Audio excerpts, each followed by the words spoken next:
My parents always called me the defective one, while my sister secured a free ride to Yale. On the night of her engagement dinner, my father stood up in front of 80 wealthy guests to publicly humiliate me, announcing she would inherit our sprawling coastal estate and a massive trust fund because I was too incompetent to handle generational wealth. I sat silently in the back corner taking his abuse. But what my arrogant family did not know was that the unassuming courier walking through the restaurant doors was carrying a sealed envelope that would financially ruin every single person at that main table. My name is Evelyn. I am 34 years old, and for over a decade, I was the black sheep, the college dropout, the permanent stain on my family immaculate country club reputation. But while they were busy polishing their fake crowns, I was building an empire entirely in the shadows. If you are watching this right now, drop a comment letting me know where you are from. And if you have ever had to ruthlessly cut off toxic family members to protect your peace and your sanity, hit that like and subscribe button. You are going to love exactly how this ends. The clinking of crystal champagne flutes and the hum of pretentious laughter echoed off the vaulted ceilings of the private dining room. It was one of Boston's most exclusive seafood restaurants overlooking the harbor. I sat in a dimly lit corner, squeezed between a large decorative marble pillar and my deaf great-aunt Beatrice. This was the designated containment zone for anyone who did not contribute directly to my parents' social climbing agenda. Tonight was the ultimate coronation for Victoria, my 31-year-old sister. She had just announced her engagement to a man my parents deemed perfect. It was an achievement they wore like a shiny new badge, parading it around for everyone to see. Victoria sat at the exact center of the main table. She was practically glowing in a tailored designer dress that cost more than my first car. To her right sat my mother Eleanor. Her face was frozen in a carefully maintained smile of absolute triumph. To her left was Marcus Victoria fiancé. Marcus was a 36-year-old British venture capitalist who carried himself with the quiet, intimidating arrogance of a man who moved millions before breakfast. My parents usually turned their noses up at anyone outside their insular old money circles, yet they treated Marcus like absolute royalty. He represented bottomless wealth and a secure future for their golden child. Or so they desperately thought. I watched them from my isolated corner sipping sparkling water. The waiters glided through the room carrying trays of expensive appetizers. My parents had rented out the entire private room. The guest list was a gathering of the elite in New England real estate and high-end art dealing. These were people my father Arthur wanted to impress. He ran a luxury art dealership and carried himself like the king of a very loud country. I was only invited because it would look terrible if the bride's sister was entirely absent, but I was explicitly told to stay out of the way. I was the family secret they preferred to keep hidden. At 20, I had dropped out of college. They told everyone I lacked the intellect to handle basic academics. They called me lazy and unstable. I never corrected them. I just packed my bags when they kicked me out and never asked them for a dime again. A sharp voice cut through my quiet observation. Evan. I looked up to see my mother Eleanor standing over my small table, her perfectly manicured hands resting sharply on her hips. Her eyes swept over my simple black dress with poorly concealed disgust. When the waiter comes around, make sure you hand him your own card for your drinks, she said. Her voice dropped to a harsh whisper so Marcus would not hear. We have spent $500,000 securing Victoria's future today. We simply cannot be expected to subsidize a 34-year-old woman who still plays around with useless freelance computer gigs. It is embarrassing enough that you are even here. I did not flinch. I just looked at her calmly. Noted, mother. I will cover my own tap water. She sneered, smoothing her diamond necklace. See that you do. And try not to draw attention to yourself. Marcus' partners are at the next table. They do not need to know the bride's sister could not even finish her sophomore year of college. With that, she turned on her heel and glided back to the main table just in time for the toast. I watched as Marcus stood up. He adjusted the cuffs of his bespoke suit and smiled at the room. He raised his glass, the light catching the expensive watch on his wrist. To my brilliant future wife, Marcus said, his deep voice carrying easily across the private dining room. A beautiful mind deserves a beautiful life. My father, Arthur, clapped louder than anyone else from the head of the table. A perfect merger of two great empires, he boomed, raising his crystal glass high into the air. To Marcus and Victoria, I watched them toast. The bile was rising in my throat. If they only knew the truth about their glorious empires, they would be choking on that expensive champagne. I pushed an expensive piece of asparagus around my plate. My phone buzzed quietly in my lap. I glanced down at the screen. A message was waiting for me. It simply read that the target was acquired and he was 5 minutes away. I typed back a single confirmation and locked the screen. The trap was perfectly set. All I had to do was let them keep talking.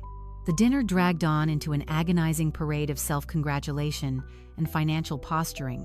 Everyone at the main table was practically tripping over themselves to praise Marcus and the massive diamond on Victoria's finger. My mother, Eleanor, leaned across Victoria to pat Marcus on the arm. She was fawning over him with a level of adoration she had never once directed at her own flesh and blood. "You simply spoil her, Marcus," she cooed loudly enough for the neighboring tables to hear. "But then again, a man in your position understands the value of a high-yield investment. Victoria is going to make the perfect wife for a venture capitalist." Marcus flashed a perfectly white smile and adjusted his posture. "It is easy to invest in perfection, Eleanor. My green technology fund had a record-breaking quarter last month. Moving capital around is just a numbers game, but finding a woman with a Yale degree and a pedigree like yours is the real prize. It is all about legacy." My father, Arthur, nodded sagely, taking a slow sip of his expensive bourbon. "That is exactly what I have always said, Marcus. Legacy is everything. When my dealership closed that international auction deal in London last year, I told my board of directors that we are not just selling paintings. We are building generational wealth. Our two families coming together is a consolidation of absolute power. We are going to be completely unstoppable." I sat in my dark corner taking small bites of my food and listening to them trade fake war stories. The arrogance radiating from that table was suffocating. If anyone else had been sitting in my chair, they might have felt intimidated by all this loud talk of record-breaking quarters and generational wealth. But I was not intimidated at all. I was highly amused because I knew the actual math behind their lies.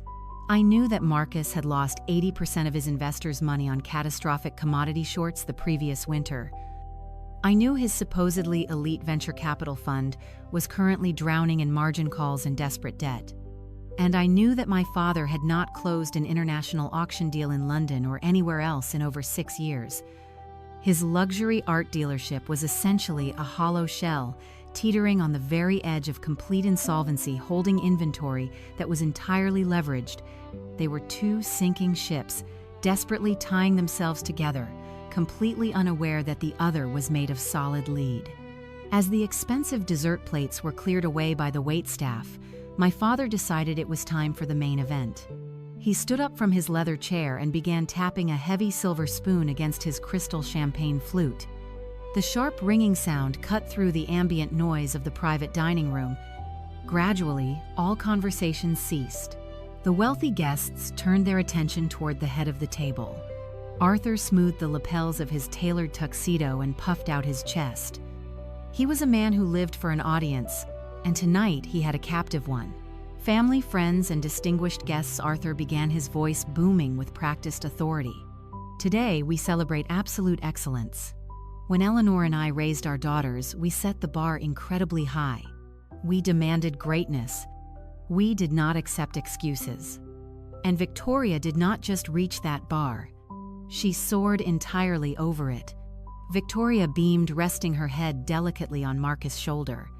She looked around the room, soaking in the admiring gazes of the elite attendees. "Success in this family is not handed out on a silver platter." Arthur continued, his tone shifting from celebratory to hard and lecturing. "It must be earned. It requires intellect, grit, and a pedigree of relentless hard work. It requires a mind sharp enough to navigate the brutal reality of the modern business world. Success is not for the weak, and it is certainly not for those who quit when things get a little hard. The temperature in the room seemed to drop significantly. His eyes darted directly to my isolated table in the corner. The silence became heavy and awkward. Several guests shifted uncomfortably in their seats, following his gaze. He could not just praise his golden child, he had to use me as a stepping stone to elevate her. He needed a villain to make his hero look better. Because Victoria has proven she has what it takes to carry the family legacy, Arthur declared, turning his attention back to the center of the room. He reached into his jacket pocket and pulled out a heavy set of keys. He tossed them onto the table right in front of Victoria with a dramatic clatter. "Your mother and I are officially gifting you the title to the coastal estate. All 12 million of it. Oh, and the new luxury sports car parked out front with the red ribbon on it. That is yours too." The room erupted into rapturous applause. Victoria shrieked, covering her face with her hands before throwing her arms around my mother and father. Marcus stood up to kiss her cheek, looking incredibly pleased with the massive infusion of assets he thought he was marrying into. Arthur held up a hand, silencing the room once more. He was not finished. He turned his body completely toward my corner, a cruel, mocking smile playing on his lips. His voice grew loud enough that every single person in the restaurant could hear him clearly. "I am officially rewriting the family trust tomorrow morning," he announced. "Victoria will be the sole heir from this day forward. An estate like ours needs a brilliant mind to maintain it, not someone who could not even hold down a basic college workload. Evelyn, I am sure you understand. You can keep playing with your little computer codes and doing your freelance gigs, but adult money belongs with the adults." The humiliation hung in the air, thick and suffocating. The wealthy guests stared at me. Their faces showed a mix of intense pity and awkward discomfort. Marcus looked over at me and shook his head slightly, offering a gesture of absolute condescension. My mother looked smug, her chin raised in victory. I did not cry. I did not yell. I did not storm out of the restaurant. I simply set my fork down and looked at my watch. It was exactly 8:30. Right on cue, the heavy mahogany doors swung open. Julian walked in. He was dressed in a tailored charcoal suit and carried a sleek black leather briefcase. He moved across the floor with the precision of an executioner. The room fell silent. Every guest stopped breathing as Julian bypassed the main table and walked toward my dark corner. He ignored my father and Marcus. He stopped beside my table and snapped the latches of his briefcase open. He reached inside and pulled out an envelope sealed with red wax. He placed it gently onto the tablecloth next to my sparkling water. "It is done," Evelyn, Julian said. His voice carried perfectly through the dead, silent room. "The wire has cleared. The ink is dry.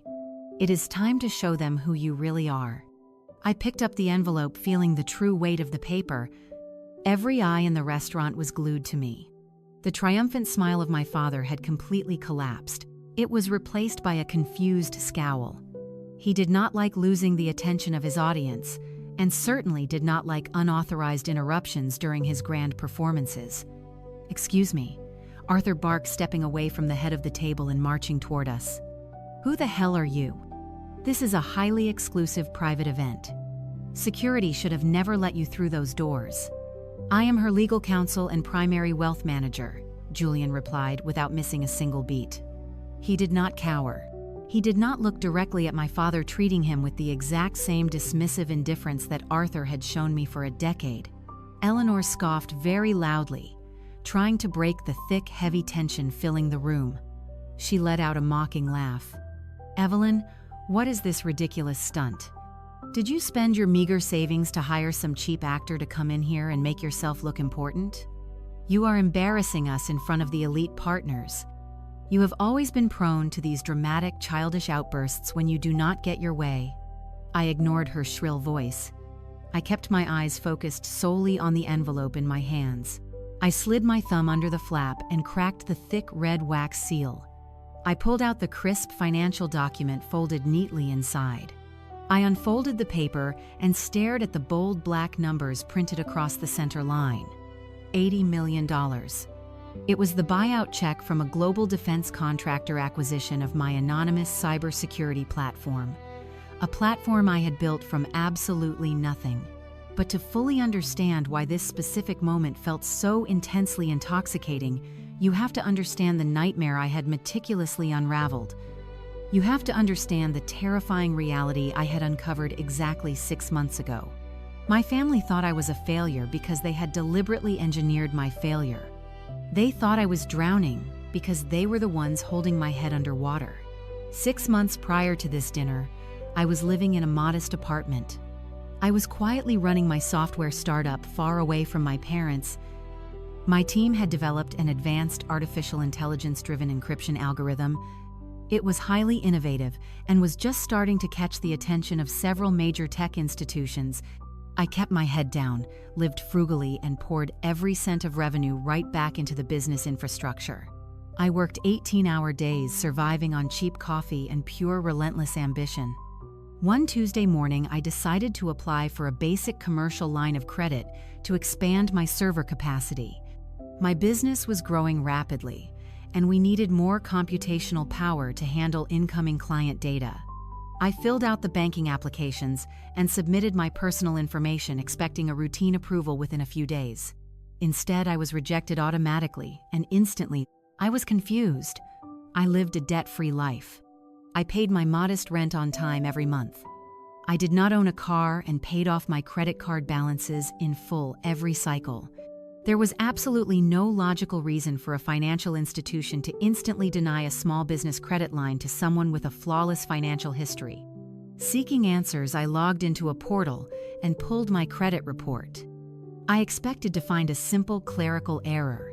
What I saw made my blood run cold. My heart pounded as I scrolled through pages of absolute financial devastation. My credit score was not just bad, it was obliterated. It was a radioactive wasteland. There were dozens of defaulted personal loans. There were several maxed-out luxury credit cards. There were massive missed mortgage payments on properties in zip codes I had never visited. There were millions of dollars in outstanding toxic debt and aggressive collection notices, all legally tied to my Social Security number. Someone had stolen my identity and destroyed my financial future, and they had been doing it for over 10 years. Most people would have panicked. They would have called the police and filed fraud reports. But I did not panic. I work with complex data. I build algorithms that trace hidden patterns and uncover digital anomalies. I knew exactly how to track digital footprints. I hired a forensic investigator who specialized in corporate fraud. I handed him the data and told him to follow the money. Within a week, the truth was laid bare on my kitchen table. The forensic investigator handed me a thick binder containing undeniable paper trails, bank transfer receipts, and forged signatures. The identity thieves were not nameless, faceless hackers operating out of a foreign country. The thieves were my own parents, Arthur and Eleanor. They had stolen my identity when I was 22 years old, right after they kicked me out of their house for dropping out of college. They used my clean Social Security number to secure massive high-interest loans. They funneled millions into their accounts, leaving me holding the bag for catastrophic debt. My own flesh and blood had turned me into their sacrificial lamb. Why did they target me instead of a stranger? Because I was the disposable daughter. When I dropped out of college, they realized I was no longer useful to their social climbing agenda. They assumed I would fade into obscurity, never checking my credit score. They used the money they stole in my name to fund Victoria. They bought their luxury lifestyle with my stolen future. They deliberately destroyed my life so they could play pretend. That was why they mocked me for renting an apartment instead of owning property. They knew I could not get a loan. They had chained me to the bottom of the ocean and then stood on the dock laughing at me for drowning. But I was not drowning. I had built a massive company using a limited liability corporation that shielded my personal identity. When I discovered the fraud, I did not call them crying.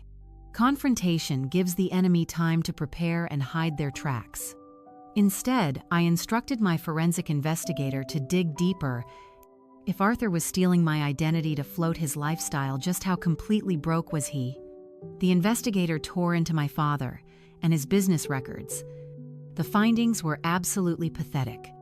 Arthur and his luxury art dealership had been bleeding cash for a decade. He was essentially running a desperate shell game, borrowing money from new investors to pay off the old ones. He was mere weeks away from total bankruptcy. The $12 million coastal estate he just proudly gifted to Victoria had 3 separate liens against it. It was completely toxic. The bank was preparing to foreclose on the property, and Arthur knew it. He was putting on a theatrical show to hide his imminent ruin. But the biggest shock of the investigation was not my father, it was Marcus. I instructed my team to look into the brilliant venture capitalist my sister was marrying. Marcus carried himself like a king of finance. He demanded absolute respect. He constantly reminded everyone of his elite status. He used his background as an impenetrable shield against any scrutiny, but Marcus was a complete fraud. His prestigious fund had made 3 catastrophic bets on emerging green energy markets the previous winter. His entire portfolio had been wiped out. He was faking his lavish lifestyle while secretly drowning in massive margin calls and desperate debt. The hilarious truth hit me like a freight train. Marcus was marrying Victoria because he thought Arthur was a wealthy billionaire who could bail out his failing fund. Arthur was eagerly handing Victoria over to Marcus because he thought Marcus was a financial titan who could save his art dealership. They were 2 sinking ships frantically trying to tie themselves together. Neither man realized the other was made of solid lead.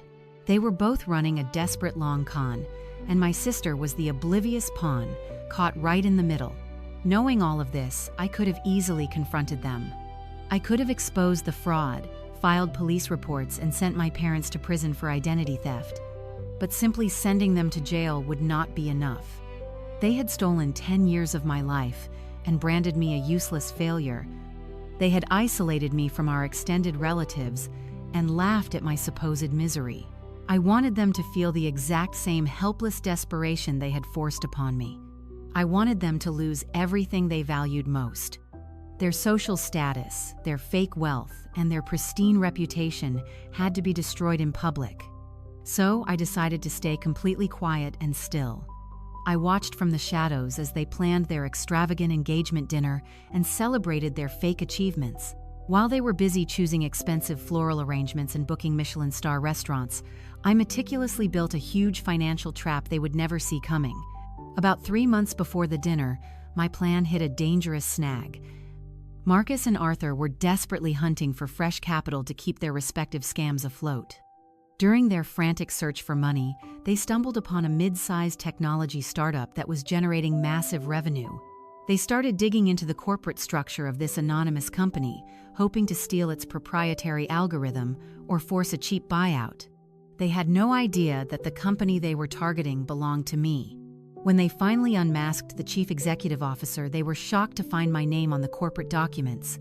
But instead of feeling proud of me, their greed took over completely.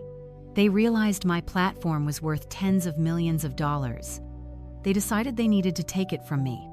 But they knew I would never simply hand over my life work. They needed a legal loophole to seize control of my assets without my consent. They hatched a plan so vile it made my stomach turn. Arthur, Eleanor, and Victoria decided to stage a fake cyber breach event. They wanted to use my past struggles against me. They planned to claim that my software had catastrophically failed, causing a massive data leak at my father's art gallery, resulting in millions of dollars in damages. They intended to argue in court that I was criminally negligent and entirely liable for the fictitious financial ruin. Their ultimate goal was to force me into a legal settlement, where I would forfeit the intellectual property of my encryption software as restitution. If they could get a judge to agree, Arthur would gain total control over my company, sell the algorithm to the highest bidder, and use my money to save himself. And Marcus, they actually hired a corrupt digital forensics expert who was a member of their country club to fabricate the breach data under false pretenses. The expert was paid a massive cash bribe to write a highly damaging technical report, stating my code was fundamentally flawed and a severe danger to any corporate client. This fake diagnosis would give them the ultimate power to ruin me. They invited me to what they called an urgent family business dinner at my parents' house. I knew it was a carefully orchestrated ambush, but I went anyway. I needed to play the role of the terrified and overwhelmed daughter perfectly, to buy myself enough time to finish my trap and destroy their lives completely. After the main course was cleared away, Marcus cornered me alone in my father's private study. He closed the heavy oak doors, firmly locking us inside, and leaned against them, trapping me in the room. He dropped his usual charming facade immediately. He looked at me with cold and ruthless calculation. He adjusted his expensive luxury watch and delivered his aggressive ultimatum. People have to work 10 times harder to achieve this level of elite status. Evelyn, he said, his voice dripping with condescending authority and false sympathy. I have built an incredible empire, and I will not let your negligent coding tank my fund or destroy this family. We know all about your technology company. We know you are facing federal investigation.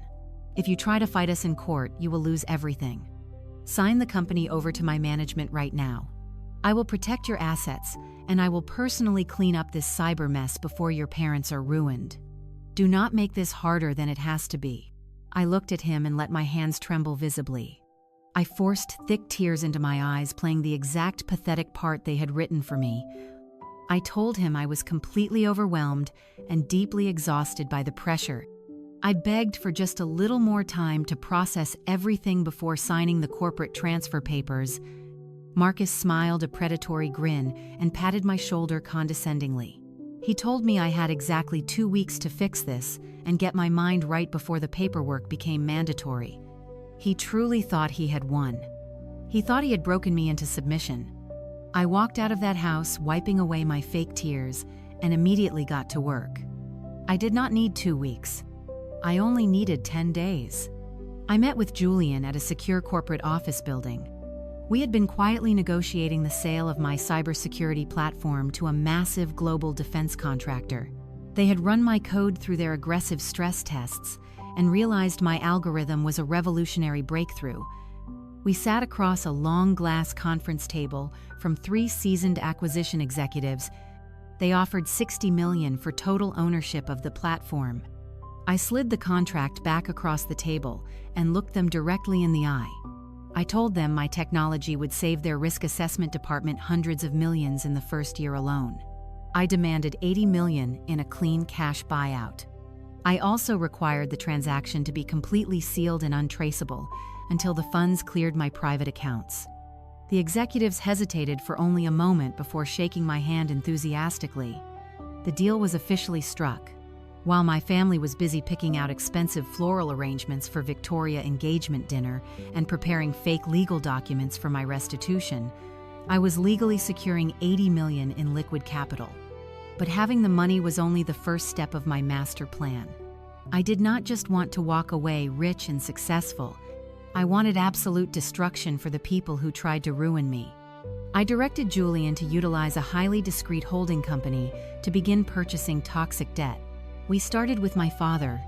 Arthur owed millions to a consortium of private lenders who were desperate to offload his failing real estate and inventory notes because his company was on the verge of total collapse. These lenders were willing to sell his debt for pennies on the dollar. Within 48 hours, my holding company successfully purchased every single major loan tied to his dealership firm. I legally became his primary creditor. I held the mortgage on the $12 million coastal estate he was currently bragging about. I held the liens on his luxury cars and his corporate bank accounts. If he missed a single payment, I had the absolute legal authority to seize everything he owned. And I knew he was going to miss his next payment because his bank accounts were completely empty. Next, I turned my full attention to Marcus and his fraudulent venture capital fund. Marcus had borrowed heavily from a secondary-tier investment firm to cover his massive commodity losses. He had leveraged his future earnings and his personal assets to keep his fund afloat while pretending to be a billionaire. Julian contacted the investment firm and made them a cash offer they simply could not refuse. We bought Marcus' debt outright. I now owned the very financial chains that were dragging him underwater. The chessboard was finally set, and I controlled every single piece. I held the absolute power to destroy both of their fake empires with a single phone call. I orchestrated the foreclosure documents and asset seizures to trigger simultaneously. I timed the legal execution perfectly. Everything would collapse precisely on the evening of Victoria engagement dinner. I wanted them surrounded by their wealthy friends and elite partners when the floor dropped out from under them. I wanted them to feel the exact same public humiliation they had subjected me to for years. The stage was prepared for the greatest performance of my life. I wanted to watch their smug faces fall as they realized the daughter they called a dumb dropout was the one holding the deed to their entire lives. I briefed Julian on the exact minute he needed to walk into the restaurant. Every detail was meticulously planned to ensure maximum impact and zero chance of escape. I was ready to burn their kingdom to the ground. But arriving at that moment of absolute power required meticulous preparation. It required pulling back the heavy velvet curtain on my father's supposed empire to expose the rot underneath. To understand exactly how I trapped him, you have to see what my private investigator uncovered during those silent months of planning. I knew my parents had stolen my identity to secure fraudulent loans, but I needed to know why. I needed to understand the mechanics of their desperation. The private investigator had mapped the battlefield perfectly. Now it was time to deploy the artillery. Arthur Company was suffocating under a massive mountain of toxic mezzanine debt. He had borrowed millions from a consortium of aggressive private equity firms. These were not traditional banks that offered grace periods and negotiation. These were financial predators who specialized in distressed investing. They lent money at extortionate interest rates to desperate business owners. And when the owners inevitably defaulted, the private equity firms seized the underlying assets. Arthur owed these creditors roughly $25 million. His next minimum interest payment of $2 million was due in exactly 11 days. He did not have it. His corporate accounts were bone dry. "We are going to buy it all," I told Julian, my voice steady and cold. "Every single toxic note, every mortgage, every lien. I want total control over my father's financial existence." Julian nodded, his expression purely professional. He opened his encrypted laptop. "We will use the primary holding company we established last month. It provides complete anonymity. Arthur will have absolutely no idea who is purchasing his debt until we are ready to reveal it. The process of buying distressed corporate debt requires absolute precision and aggressive negotiation. You cannot simply call a private equity firm and offer to buy a failing loan. You have to convince them that taking a guaranteed cash payout now is vastly superior to the long, expensive legal battle of foreclosing on an insolvent developer. These firms knew Arthur was circling the drain. They knew his assets were heavily leveraged and potentially worthless in a fire sale. They were highly motivated to offload the risk. Julian initiated contact with the lead private equity group. He did not identify me. He represented himself as the senior acquisitions director for a foreign investment syndicate looking to expand into the commercial art sector. The negotiations were brutal and fast. The private equity sharks demanded 80 cents on the dollar for Arthur toxic debt. Julian countered with 40. They fought back and forth for 3 days, leveraging financial models and threat assessments. I sat in the room listening to the conference calls. I heard the private equity managers laughing at my father's desperation. They called him a walking corpse in a tailored suit. They detailed his frantic phone calls begging for extensions. They mocked his pathetic attempts to restructure loans he fundamentally could not afford. The man who had publicly humiliated me, who had called me too incompetent to manage adult money, was being actively ridiculed by the very people who held his life in their hands. It was intensely satisfying. On the 4th day of negotiations, Julian delivered the final ultimatum. He offered 55 cents on the dollar in clean, immediate, untraceable cash. The offer was valid for exactly 2 hours. If they rejected it, the syndicate would walk away and leave them to deal with the messy, expensive bankruptcy proceedings of a disgraced dealer. The private equity firm capitulated. They accepted the offer. The massive cash transfer was authorized and executed through my anonymous holding company. The legal documents were rapidly drafted, notarized, and electronically sealed. It took less than a week to completely execute the hostile takeover. By Friday afternoon, I officially owned every single major loan tied to my father's luxury company. I held the commercial mortgages on his struggling development projects. I owned the heavily leveraged corporate loans that floated his payroll. Most importantly, I held the primary tertiary note on the $12 million estate he was currently using as a prop to impress Marcus. I looked at the stack of legal contracts resting on the table in front of me. I traced my finger over the signature lines. The feeling of absolute control was intoxicating. Arthur had spent my entire life dictating my worth based on my financial utility.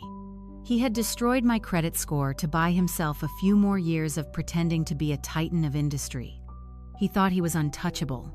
He thought he had outsmarted the system and secured his legacy by offering Victoria to Marcus. He had no idea that his entire existence was now legally bound in a folder sitting in front of the daughter he had cruelly discarded. Julian poured 2 glasses of expensive scotch. He slid one across the table to me. "We have successfully acquired the primary targets, Evelyn," he said, raising his glass. "Arthur is now your legal tenant. He operates solely at your discretion.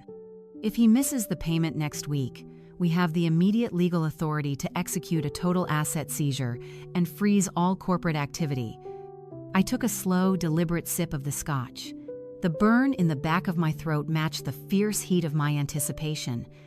Arthur was handled, the trap was set, and the jaws were ready to snap shut.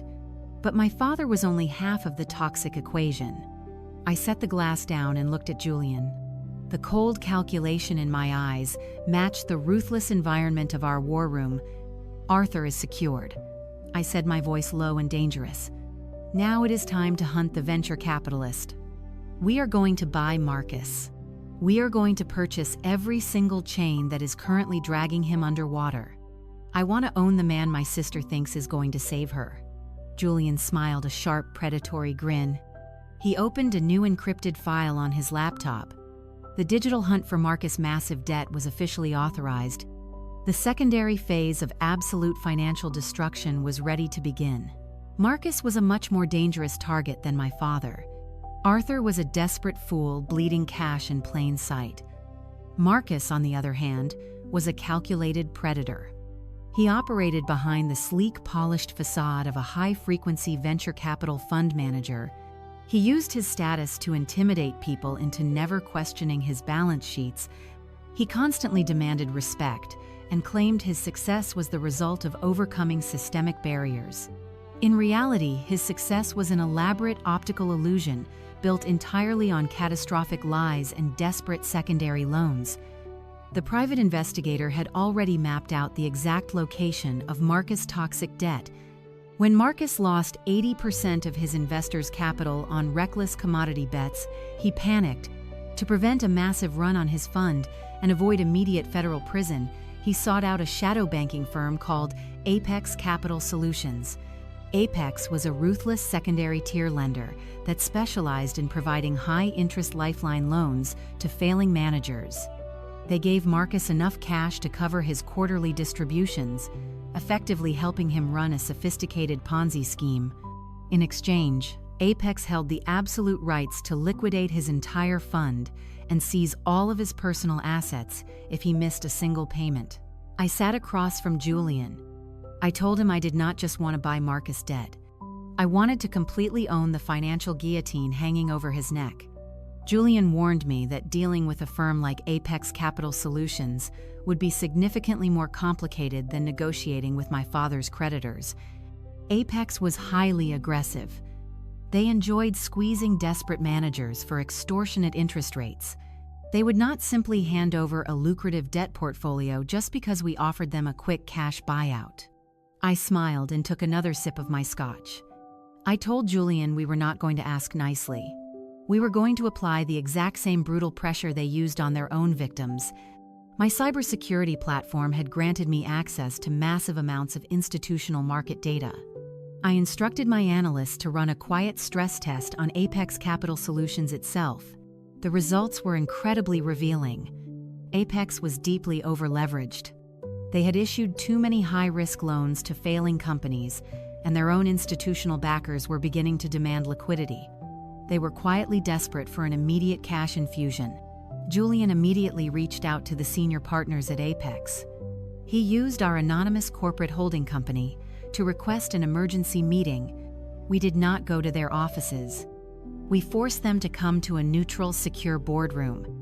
3 arrogant Apex executives walked into the room wearing custom suits and completely unearned confidence. They assumed we were just another desperate syndicate looking to borrow dirty money. Julian did not offer them a seat. He remained standing at the head of the glass conference table. He slid a single thin folder toward the lead executive. Inside the folder was a comprehensive breakdown of Apex's current liquidity crisis. Julian calmly explained that we knew exactly how much cash they needed to satisfy their own angry investors. He then placed a binding contract on top of the folder, Weltid R11 and R2.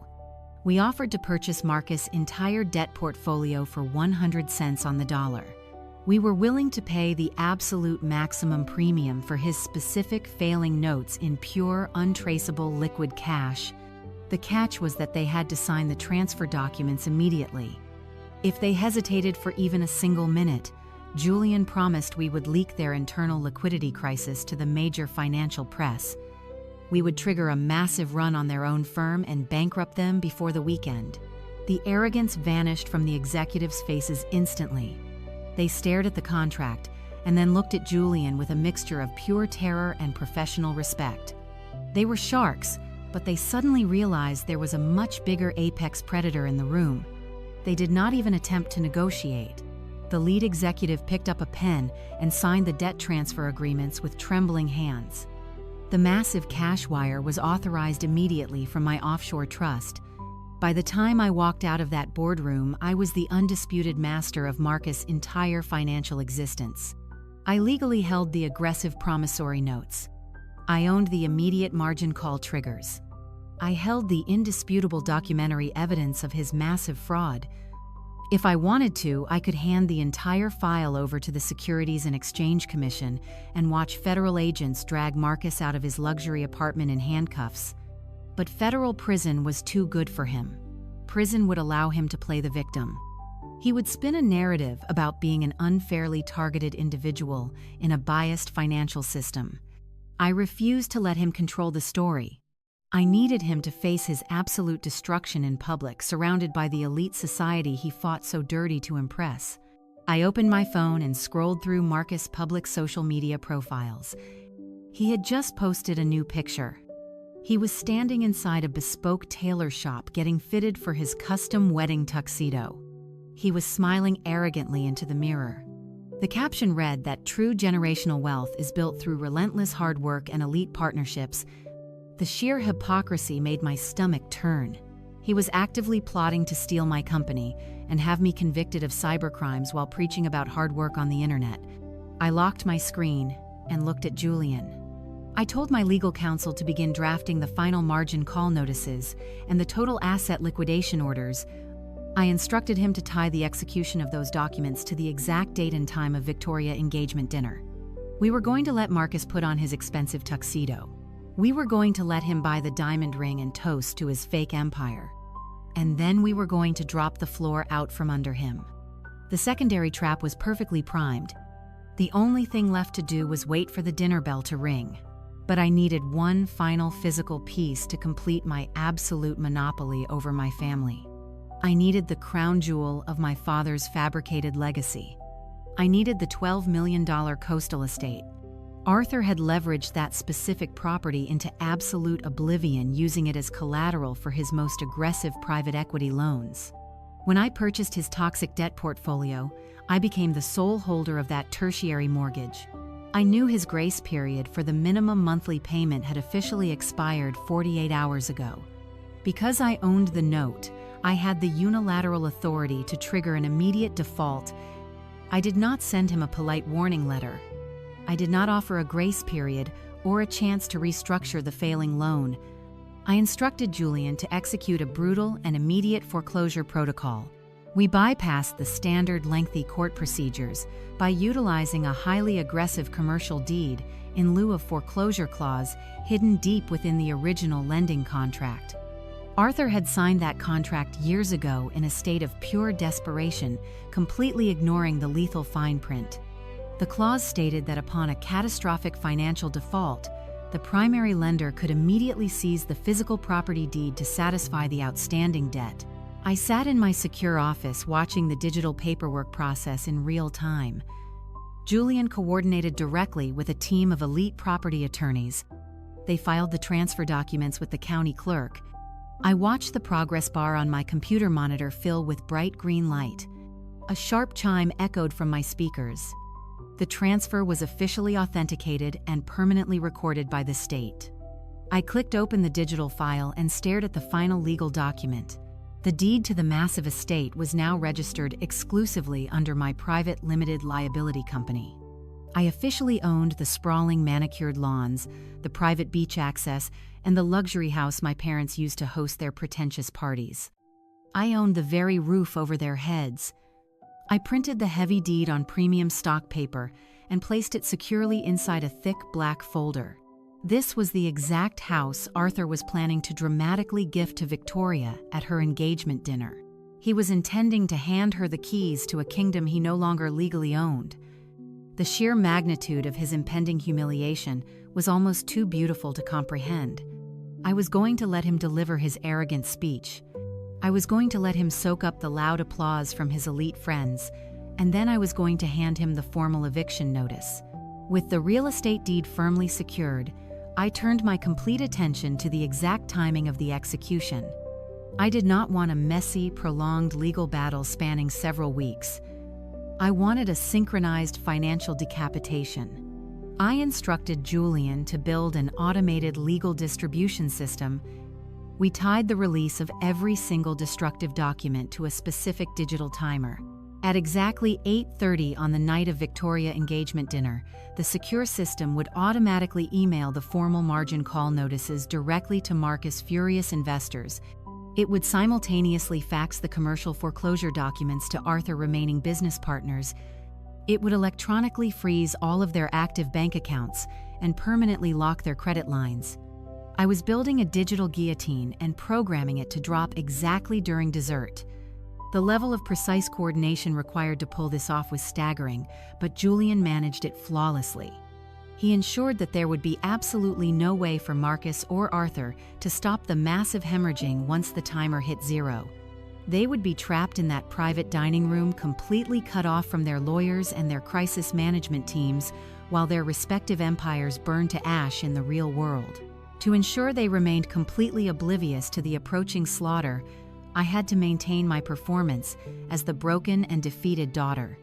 2 days before the engagement dinner, my mother Eleanor called me. Her voice dripped with fake maternal concern as she reminded me about the upscale event. She told me it would be a wonderful opportunity for me to finally surrender my corporate burdens to the family. She casually mentioned that Arthur would have the intellectual property transfer documents ready for me to sign in a private room right after the champagne toast. She promised that once I signed away my company, I could finally rest and they would make the cyber breach allegations go away. I forced my voice to sound weak and entirely compliant. I told her I was deeply exhausted and completely ready to let the family take control. I thanked her for saving me from my own severe legal instability. She let out a satisfied little sigh and told me to wear something simple so I would not embarrass them in front of Marcus' wealthy partners. I hung up the phone and smiled a cold, ruthless smile. She had absolutely no idea she had just spoken to her new landlord. She thought she was leading a lamb to the slaughter, but she was actually inviting an apex predator into her dining room. On the exact evening of the engagement dinner, I stood in front of my bedroom mirror. I did not wear the cheap clothes my mother demanded. I wore a tailored black dress projecting unyielding authority. I checked my encrypted mobile phone. The automated execution timers were armed and ticking down. My $80 million cash reserve was fully secured inside my offshore trust account. The deed to the estate was resting perfectly flat inside Julian leather briefcase. The highly toxic corporate debt portfolios were legally bound and fully ready to detonate. I stepped into my waiting car. The final stage of absolute financial destruction was officially beginning right now on this very night. That was the mindset I carried walking into the restaurant tonight. Sitting at the dimly lit table, I stared at the broken red wax seal on the envelope Julian placed in front of me. The flashback of the last 6 months dissolved, bringing me back to the present. The private dining room was silent. The wealthy guests held their breath watching this confrontation unfold. My father, Arthur, stood at the head of the main table, his face turning a dangerous shade of crimson. He had just finished publicly disinheriting me and mocking my intelligence. Instead of crying, I calmly reached into the heavy envelope. I pulled out the crisp, watermarked document. It was the certified cashier check from the corporate acquisition. I held it up so the ambient light caught the security features. The bold black numbers printed across the center line were impossible to misinterpret. $80 million. It was pure liquid capital made out directly to me. I laid it flat on the pristine white tablecloth. Arthur marched toward my corner table, his dress shoes striking the hardwood floor with aggressive thuds. He pointed a trembling finger at Julian and then directed his absolute fury at me. "You have completely lost your mind, Evelyn," my father hissed. His voice was low and threatening, designed to intimidate me. "I do not know what kind of pathetic fake prop you printed out, but you are not going to ruin Victoria engagement dinner. Pack up and get out before I have security physically drag you into the street." I did not look away. I slowly stood up and smoothed the front of my tailored black dress. I looked Arthur directly in the eyes, matching his aggressive posture with cold, unyielding authority. "I am not going anywhere, Arthur," I said, my voice carrying clearly across the silent room. "And this is not a prop. It is the initial cash buyout from the cybersecurity platform I built entirely from scratch. The same company you and Eleanor were planning to steal through a fraudulent cyber breach scheme." Eleanor gasped loudly, covering her mouth with her hands. Victoria looked panicked, her eyes darting between me and Marcus. Marcus stared at the $80 million check resting on my table, calculating the sheer magnitude of what I had just revealed. He knew a real certified bank draft when he saw one. I reached into Julian's open leather briefcase. I bypassed the real estate deed for now and pulled out a thick, heavy binder filled with forensic accounting reports. I walked deliberately toward the center of the room, commanding the attention of every elite guest in the restaurant. I dropped the heavy binder right onto the middle of the main dining table next to Victoria's empty champagne flute. "Since you enjoy making grand public announcements about financial responsibility, Arthur, I think we should share the full truth with your esteemed guests," I declared. I flipped open the binder, exposing highlighted bank statements, loan applications, and aggressive collection notices. 10 years ago, you kicked me out because I dropped out of college.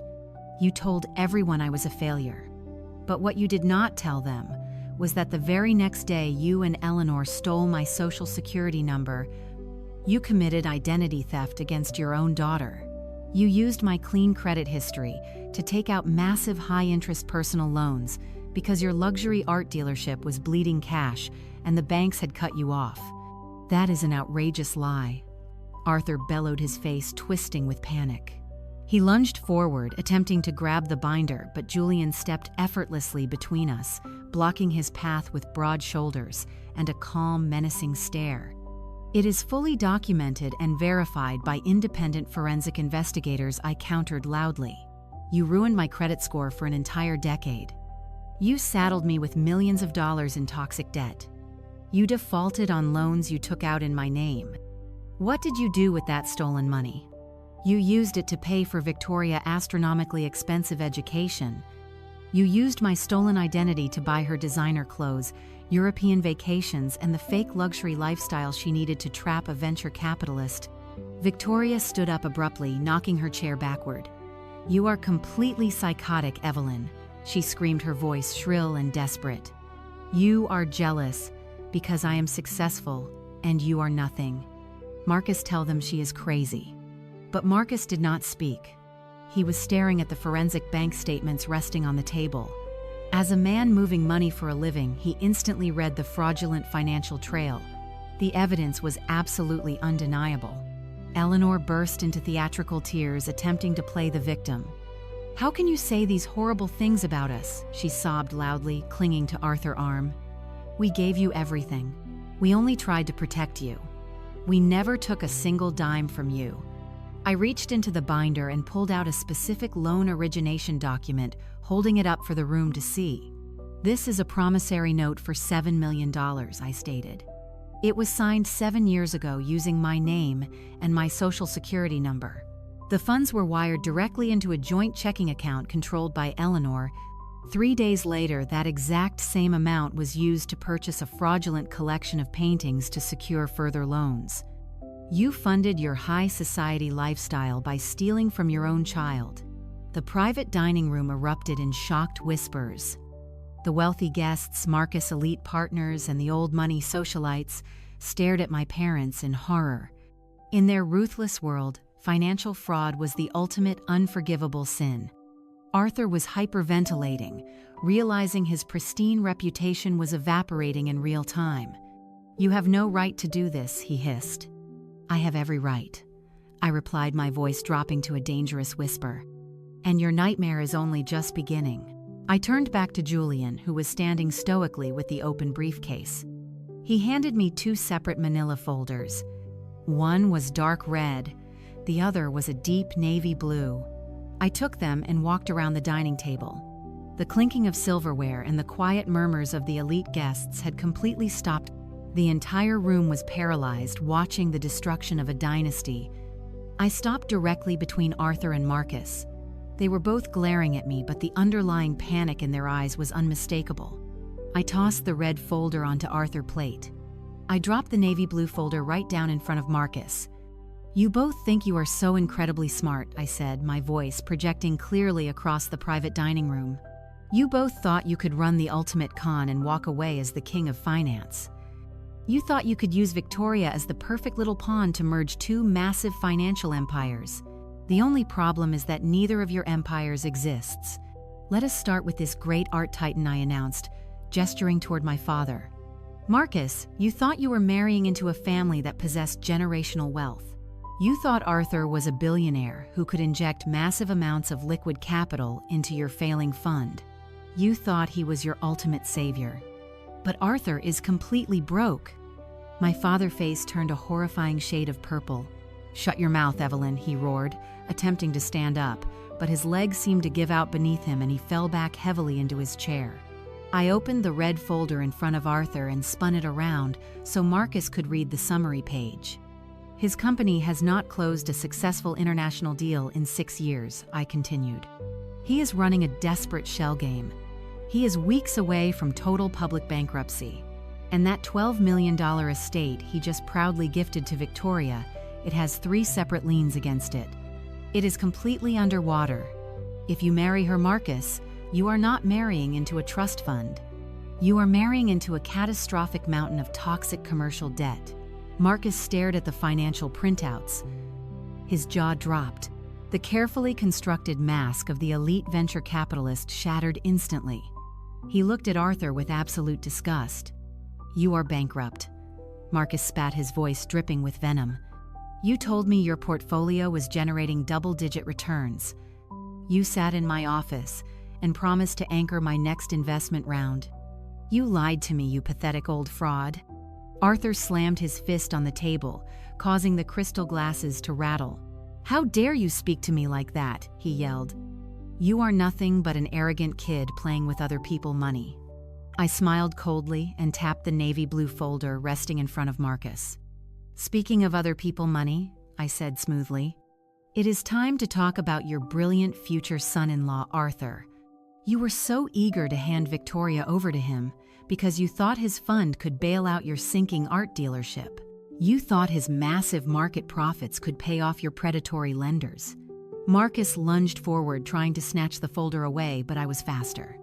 I grabbed it and opened it, displaying the catastrophic margin calls for the entire room to see. "Marcus' elite venture capital fund is a complete mirage," I declared. "He lost 80% of his investors' capital on reckless commodity shorts last winter. His entire portfolio was wiped out. To cover the losses and hide the fraud from federal regulators, he started borrowing from aggressive secondary tier lenders. He is currently drowning in margin calls. He is personally insolvent.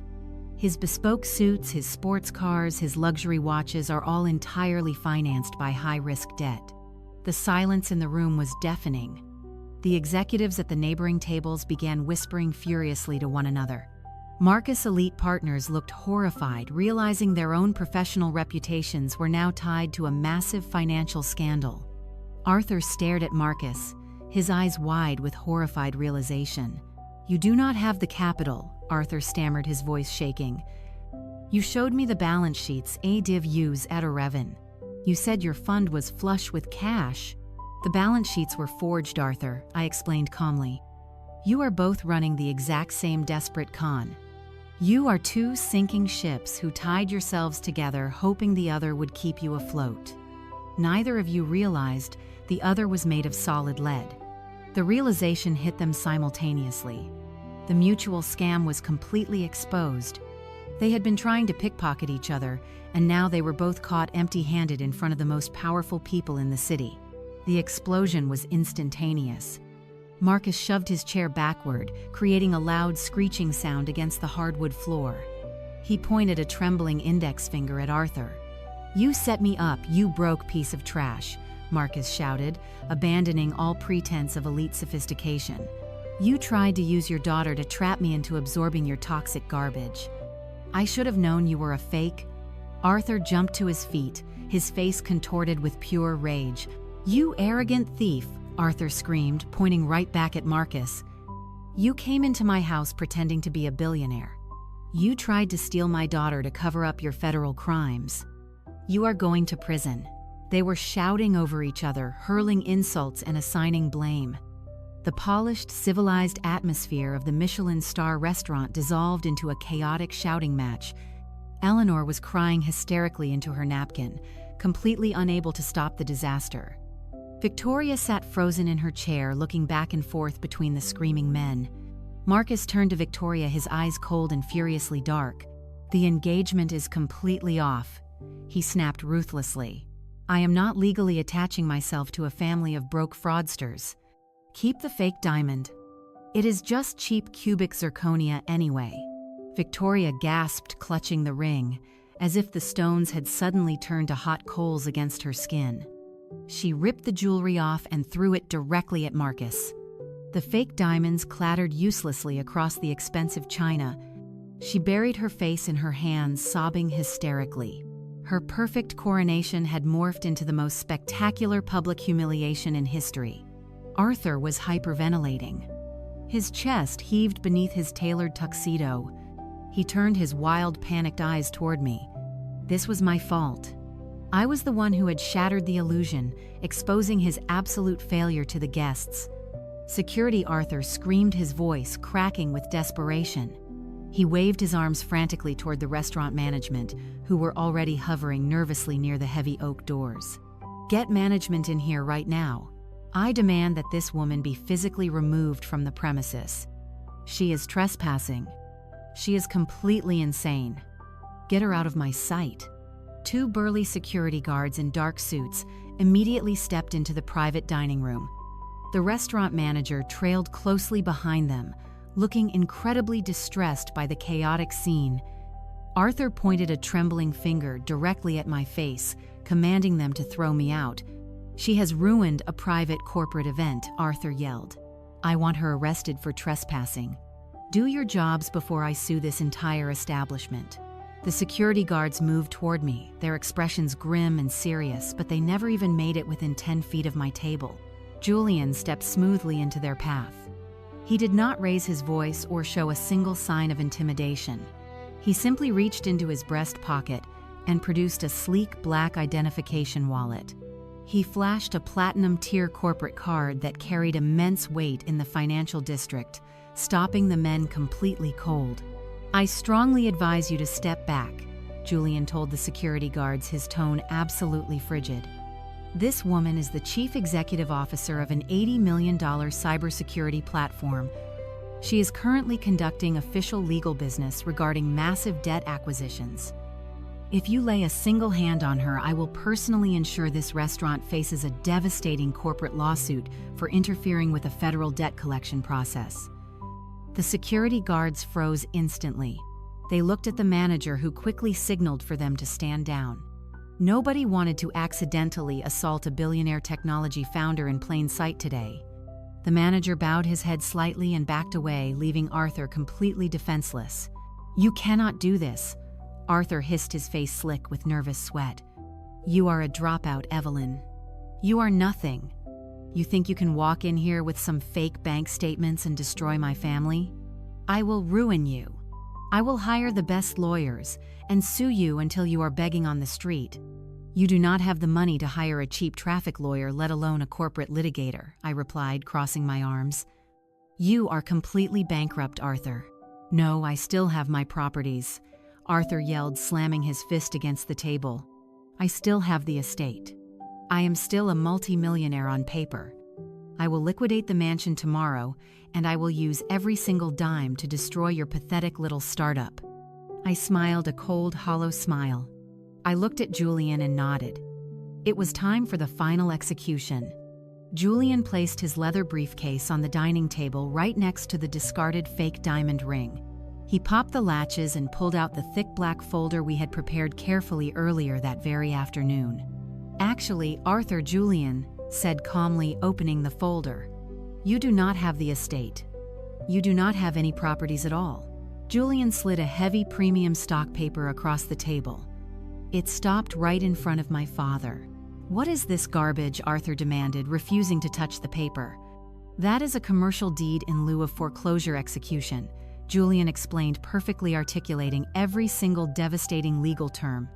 "When you took out your most aggressive private equity loans, you signed a contract containing a catastrophic default clause. You signed all those exact rights away many years ago. Because you missed your primary interest payment 48 hours ago, the lender had the unilateral authority to seize the physical property deed immediately." Arthur stared at the document. His eyes scanned the heavy black text. His breathing became shallow and rapid. "My holding company purchased all of your toxic debt last week. I announced stepping forward. I legally became your primary creditor. And exactly 1 hour ago, I triggered that default clause. I executed the foreclosure while you were busy drinking champagne and delivering your arrogant speeches. Read the name on the registered deed, Arthur." Right now, Arthur leaned over the table. His hands shook violently as he traced the ink on the paper. The estate was no longer registered to his luxury art dealership. The property was officially registered to my private limited liability company. "No," Arthur whispered, his voice entirely hollow. "No, this is impossible. You cannot take my house. It is my legacy." "I did not take it," I corrected him sharply. "You threw it away when you decided to run a corporate Ponzi scheme. I simply bought the debt you were too incompetent to pay." Eleanor let out a loud sob. "Where are we going to live?" Eleanor cried. "We are your parents." "You stopped being my parents the day you threw me out on the street," I replied. I reached into the black folder and pulled out one final piece of paper. It was a formal, legally binding eviction notice. I dropped it directly onto my father's dinner plate. "Earlier tonight, you said the estate needed a brilliant mind to maintain it," I reminded him. "You have exactly 24 hours to vacate my property. If you are still inside my house tomorrow, the sheriff will drag you out. You have exactly 24 hours to pack whatever personal belongings fit into your cars and vacate my property," I said, my voice slicing through the chaotic noise of the dining room. "If you are still inside my house tomorrow morning, the county sheriff will physically drag you out, and I will have you arrested for trespassing." Arthur stared at the eviction notice. His hands were trembling so violently he could not even pick up the paper. The realization that he had just been rendered completely homeless by the daughter he despised finally broke him. The arrogant facade collapsed entirely. He looked up at me, his eyes pleading, begging for a mercy he had never once shown me. "Evelyn, please," Arthur whimpered, his voice cracking. "You cannot do this to us. We are your parents. We gave you life. You gave me trauma, Arthur," I replied, entirely unfazed by his pathetic tears. "And then you tried to extort me for a cyber breach you fabricated. You tried to force me to sign over my life work. You do not get to play the loving father card now that you are completely broke." Eleanor threw herself across the table, grabbing my arm, her manicured nails digging into my sleeve. "Evelyn, sweetheart," she cried, mascara running down her cheeks. "We can fix this. We can go to therapy. We can be a real family. Just please do not take the house. It is all we have left. Please, Evelyn, you have $80 million. You do not need the house."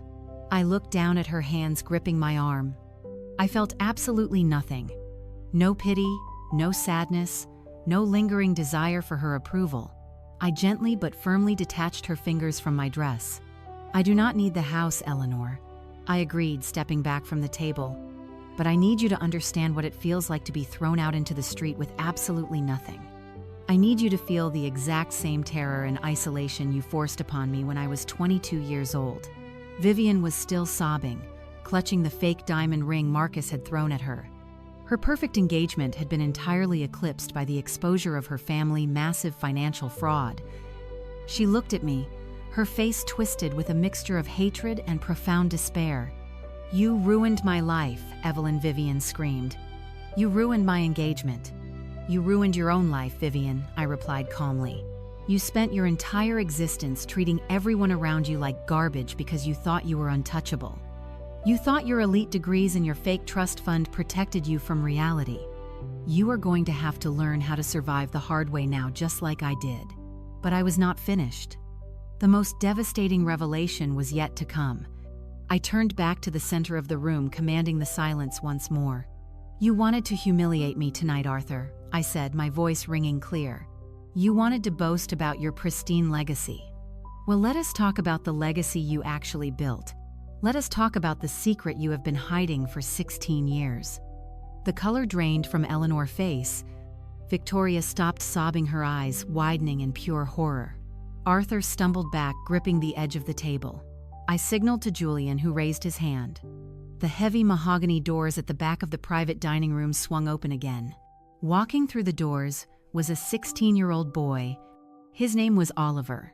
He was dressed in a sharp, tailored suit, carrying himself with a quiet dignity that this family had never possessed. The room gasped. The resemblance was undeniable. He had Victoria's exact bone structure, the same piercing eyes. He was the living, breathing proof of the lie they had built their entire social standing upon.